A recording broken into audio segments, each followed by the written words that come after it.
First, we have our taper candle and our taper candle holder, both found at the dollar store, by the way. These are actually 2 for $1 at the dollar store. We also have a place for our paints. I have this little paint tray, or you can just use a paper plate.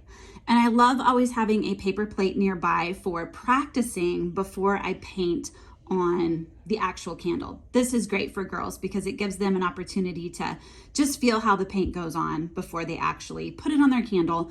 But just so you know, the paint actually goes easier and smoother on the candle than it does on the paper plate. So you can let them know that as well.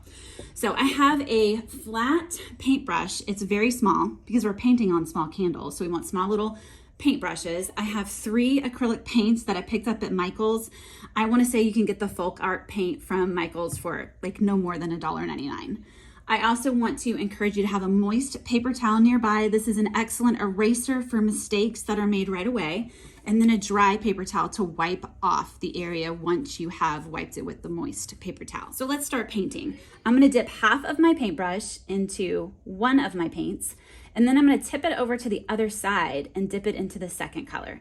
Now, it doesn't matter if these paint colors start to get mixed together. It's just going to make your flower look more beautiful as the colors mix. Then I'm going to take the paintbrush, and if I want to practice on my paper plate first, I can. I'm just going to stick the paintbrush on my paper plate and kind of twist in a circle. Reminder that this shows up better on your candle than it does on the paper plate. Then I'm going to go back to my paints. My first paint, I'm going to dip half of my paintbrush in, turn it over, dip it into the second color. Now I'm ready to go onto my candle. I'm just going to find a spot, and I'm just going to place the paintbrush and twist it into a circle, just like that. Then I'm just going to continue around my candle until all of it's done.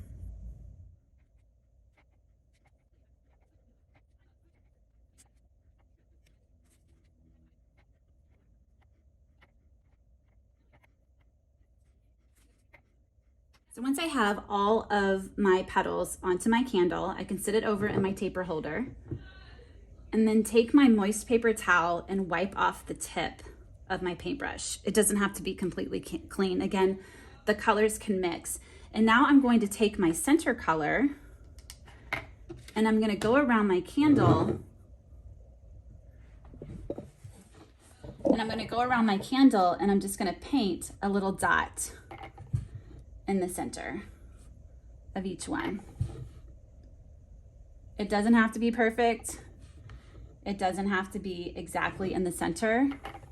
If it's easier to hold the candle and paint, you can do that too.